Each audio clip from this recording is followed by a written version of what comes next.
नमस्कार एवं उत्तराखंड में आपका स्वागत है। मैं हूं सौरभ शर्मा। ये नजर डालते हैं इस वक्त की सुर्खियों पर। खटीमा गोलीकांड की 28वीं बरसी, शहीद आंदोलनकारियों की स्मृति में श्रद्धांजलि कार्यक्रम आयोजित। मुख्यमंत्री पुष्कर सिंह धामी ने शहीदों को किया नमन।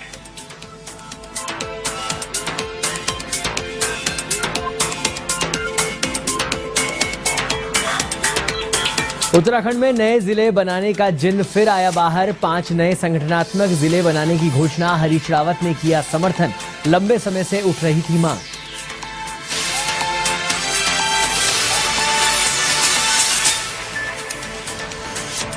भर्ती घोटाले में निष्पक्ष जांच की मांग। कांग्रेस नेताओं ने साधा भाजपा सरकार पर निशाना। सरकार से की सीबीसीआईडी से जांच कराने की मांग।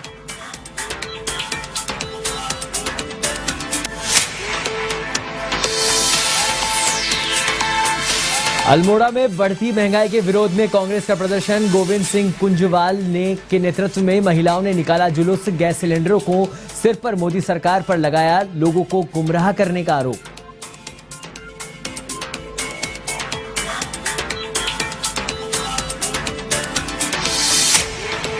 काशीपुर में प्रेमी ने युवती और मां को उतारा मौत के घाट। युवती का रिश्ता नहीं और कहीं होना था, सिख था खफा। वहीं वारदात के बाद हत्यारे ने पुलिस के सामने किया आत्मसमर्पण।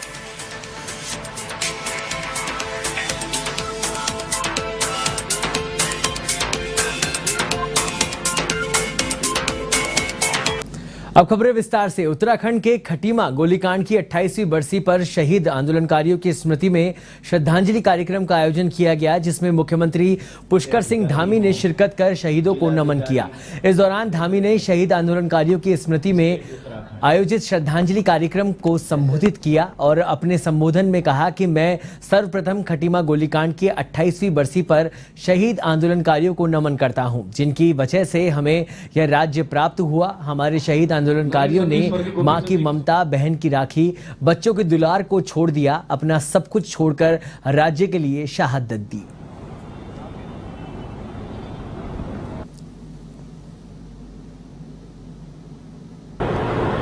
आज 28 साल पूरे होने की इस बरसी पर अपने श्रद्धासुमन अर्पित करता हूँ, श्रद्धांजलि अर्पित करता हूँ कि जिनके कारण से हमको ये राज्य प्राप्त होगा, जिन्होंने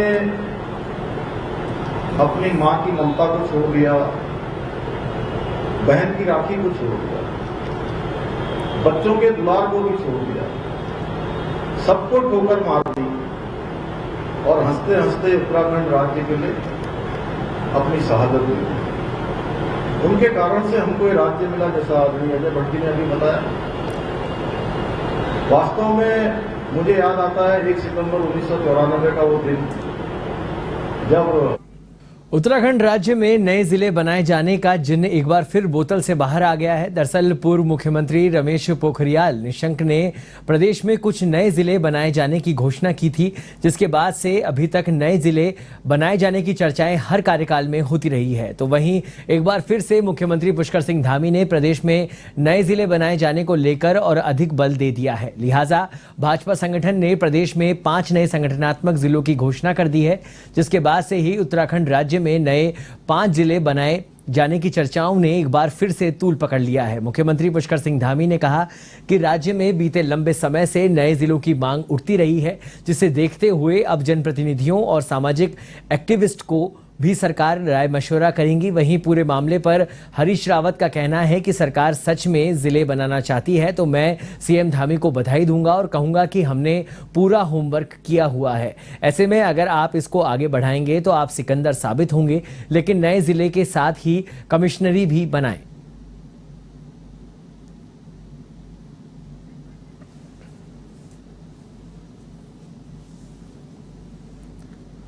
उत्तराखंड में अधीनस्थ सेवा चयन आयोग, सचिवालय, विधानसभा, सहकारिता विभाग सहित तमाम भर्तियों को लेकर कांग्रेस ने सरकार पर निशाना साधा है। कांग्रेस प्रदेश अध्यक्ष करण मेहरा ने UKSSC भर्ती में सरकार से CBCID की जांच कराने की मांग की है। तो वहीं हाकम सिंह रावत गिरोह पर गंभीर सवाल खड़े करते हुए कहा कि भाजपा द्वारा कांग्रेस के पूर्व विधानसभा अध्यक्ष कुंजवाल के सचिवालय में की गई भर्तियों पर सवाल उठाने के बजाय पूर्व विधानसभा अध्यक्ष और वर्तमान सरकार में मंत्री पद पर आसीन प्रेमचंद अग्रवाल पर निष्पक्ष जांच करनी चाहिए। वहीं कांग्रेस के नेता प्रतिपक्ष यशपाल आर्य ने कहा कि भर्ती में घोटाले की पटकथा पर पहले ही लिखी जा चुकी थी। हम नौजवानों के साथ हैं। हम योग्यता प्राप्त जो नौजवान हैं, जिनका सबका अधिकार है, जिनको इनमें अधिकार नहीं मिला, जिनको उनका मौका नहीं मिला, उन सब की तरफ से कांग्रेस लड़ने का काम कर रही है। भारतीय जनता पार्टी इसको उलझाने की कोशिश करे, चाहे वो उत्तराखंड अधीनस्थ चयन आयोग की भर्तियां हो। ये बताएं ना, हाकम सिंह को ये कहते हैं कि हमने निष्कासित कर दिया, क्यों दिया जिला पंचायत? रामनगर विकासखंड के जय मोहन इंटर कॉलेज के 5 छात्र छात्राओं ने जिला स्तरीय मुख्यमंत्री उदयीमान खिलाड़ी उन्नयन योजना के तहत प्रतियोगिता में अपना और कॉलेज का नाम रोशन किया है। कॉलेज के प्रधानाचार्य एमडी तिवारी ने बताया कि बच्चों ने इस प्रदर्शन में कॉलेज व पूरे क्षेत्र में खुशी का माहौल है। कॉलेज के छात्र हितेश पंत का शूटिंग बॉल प्रतियोगिता में राष्ट्रीय स्तर पर चयन हुआ है, जबकि छात्रा प्रियंका पपने का राष्ट्रीय स्तर पर छात्रवृत्ति के लिए चयन हुआ है। उन्होंने बताया कि इसके अलावा वैभव नेगी, गौरव पांचाली व मनीष पांडे ने खेलों में श्रेष्ठ प्रदर्शन करते हुए इस योजना के तहत क्वालिफाइड किया है।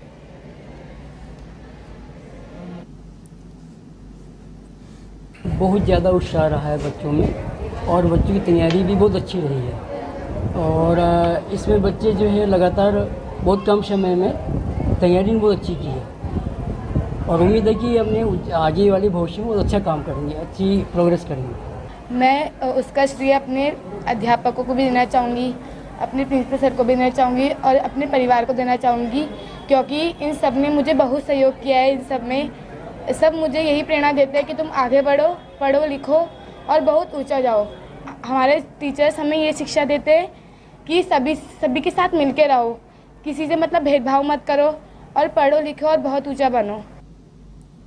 बढ़ती महंगाई के विरोध में पूर्व विधानसभा अध्यक्ष गोविंद सिंह कुंजवाल ने अल्मोड़ा के लमगड़ा बाजार में प्रदर्शन किया। इसमें महिलाओं ने गैस सिलेंडरों को सर पर उठाकर बाजार में जुलूस निकाला।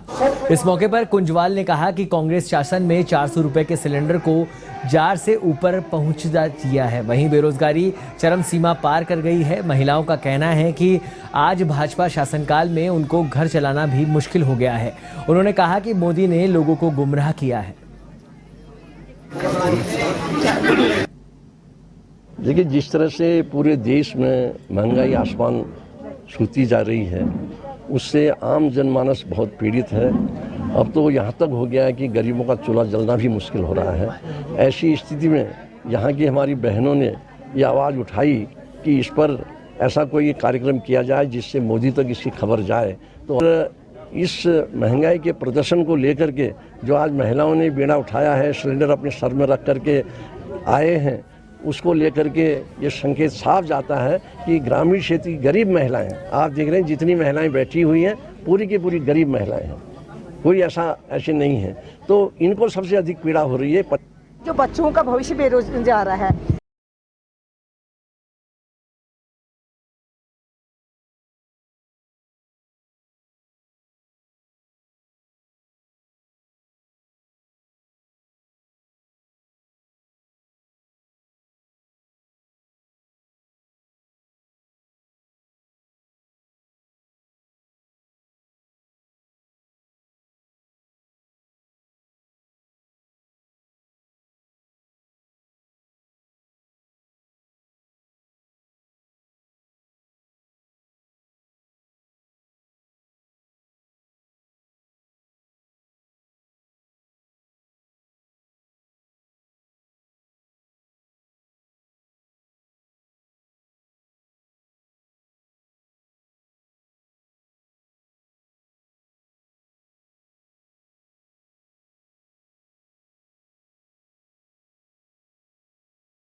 रुड़की नगर निगम की ओर से शमशान घाट रोड पर सिटी पब्लिक के सामने 2.5 लाख रुपए की लागत से कूड़ेदान का निर्माण कार्य किया जा रहा है। वहीं आरोप है कि कूड़ेदान के निर्माण कार्य में ठेकेदार की ओर से घटिया क्वालिटी की ईंट लगाई जा रही है। वहीं मामले में मेयर गौरव गोयल का कहना है कि जेई को मौके पर भेजा गया है। अगर घटिया सामग्री पाई गई तो निर्माण कार्य बंद कराया जाएगा। साथ ही ठेकेदार को चिन्हित कर कार्रवाई की जाएगी।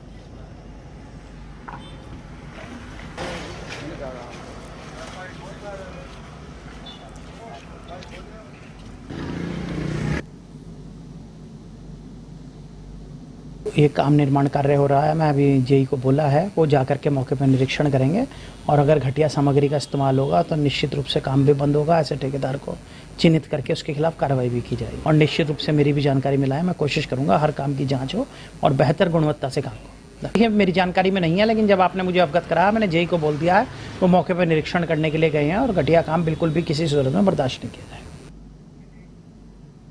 विश्व प्रसिद्ध कार्बेट नेशनल पार्क में दशकों बाद गिद्धों की गणना कराने की तैयारियों को शुरू हो गई है। वहीं इसके लिए कार्बेट के डायरेक्टर ने शासन को पत्र भेजकर अनुमति मांगी है। अनुमति मिलते ही गिद्धों की गणना का कार्य शुरू कर दिया जाएगा। आपको बता दें कि 2008 में गिद्धों की गणना कराई गई थी, जिसके बाद रेडिएशन, बढ़ते शहरीकरण और जंगल के क्षेत्र के कम होने के चलते इन कारणों से गिद्धों की संख्या में कमी आई थी। हाँ, कॉर्बेट टाइगर रिजर्व के अंतर्गत एक हमारा नया प्रोजेक्ट अभी हम लोग प्रयास कर रहे हैं, जिसमें वल्चर काउंट भी किया जाएगा। उसके अतिरिक्त WWF के सहयोग से रेडियो टेलीमेट्री के माध्यम से कुछ वल्चर्स को किस क्षेत्र में वो जाते हैं, उनका किस तरीके से फ्लाइट पैटर्न है और क्या कितना समय वो ये सब कार्यों में लेते हैं, उनके कहाँ नेस्टिंग साइट्स हैं, इन सब के बारे में भी इंफॉर्मेशन और सूचना जमा की जाएगी, संकलित की जाएगी। और इस प्रोजेक्ट का मुख्य उद्देश्य ये होगा कि जो गिद्धों की जो पॉपुलेशन है वो कम होती जा रही है, उस पर एक हम लोग अपना एविडेंस बेस्ड डिसीजन मेकिंग कर पाएँ और इन तथ्यों को उस आलोक में देख पाएँ, रिसर्च के तथ्यों को। केला इनोवेशन ओवरसीज फाउंडेशन पेट पड़ाव रामनगर ने गुरुवार को बहुमूल्य स्वाभिमान की रसोई का शुभारंभ किया। शहर में रहने ऐसे लोगों को जो दिन भर सड़कों पर मांग कर गुजारा करते हैं, उनके पश्चात भी अपने परिवार को भोजन पूर्ण रूप से उपलब्ध नहीं करा पाते और मजबूरन उनको भीख मांगने के लिए विवश होना पड़ता है। ऐसे लोग दोपहर 1 से 3 बजे के बीच यहाँ से भोजन ले सकेंगे। यह रसोई अकेला अमूल्य शिक्षा के शिक्षार्थियों के सहयोग से की गई है। अकेला इनोवेशन ओवरसीज फाउंडेशन के संस्थापक सत्यपाल सिंह चौधरी, संचालक बालन चौधरी, बलवंत चौधरी व सभासद भुवन सिंह डंगवाल ने बताया कि शहर की स्थितियों को देखते हुए यह बहुमूल्य स्वाभिमान रसोई शुरू की गई है। धन्यवाद देना चाहूँगा अपने पिताजी का, जिन्होंने हमें पढ़ा लिखा कर इतना सहयोग बनाया कि आज हम रामनगर के अंदर एक जो हमने शुरू करी संस्था केला इनोवेशन ओवरसीज फाउंडेशन, उनके विचारों पर चल कर के उसके बाद हम लोगों ने बच्चों की शिक्षा के क्षेत्र में कार्य करने के लिए अमूल्य शिक्षा 2021 में उसकी नींव रखी। सर्वप्रथम आज हम 2022 में रामनगर की जनता को हम लोग देखते हैं कि लोग रोडवेज पे भीख मांग रहे हैं, रेलवे स्टेशन भीख मांग रहे हैं और इस तरह के अन्य कई इलाकों में भीख मांग रहे हैं। और हम उन्हें पैसा तो दान कर देते हैं, लेकिन वो पैसे का दुरुपयोग होता है। उसके पीछे कोई बड़ा गढ़ है जो छोटे बच्चों से भीख मंगवाता है और भोजन का लालसा देकर के उनका दुरुपयोग करता है। तो हमने ये सारी चीज़ों का सोचते हुए हमने एक मुहिम छेड़ी है, बहुमूल्य अन्न। इसका नाम जो रखा गया है, अन्न की कोई कीमत नहीं होती है, इसके आधार पर हम लोगों ने इसका नाम रखा है बहुमूल्य अन्न। कई लोग जो होते हैं जो अफोर्ड नहीं कर पाते पर डे का खाना 100 रुपये का या उससे महंगा, और कई लोग ऐसे हैं जो बच्चों से या अन्य लोगों से, महिलाओं से भीख मंगवा रहे हैं केवल इस अन्न की वजह से। तो जो संस्थापक हैं हमारे सत्यपाल सिंह चौधरी जी, इनकी एक सोच और बालन की इस मुहिम पर एक इन्होंने एक नई किचन शुरू करी है। इस किचन का मूल्य इन्होंने प्रत्येक थाली का 5 रुपये से लेकर 10 रुपये तक रखा हुआ है। ये थाली उन सभी के लिए है जो पूरे दिन भर में शहर में आपस में मतलब कूड़ा बीनकर या कहीं से भी कुछ थोड़ा बहुत पैसे इकट्ठा करते हैं और शाम को अपनी रोज़मर्रा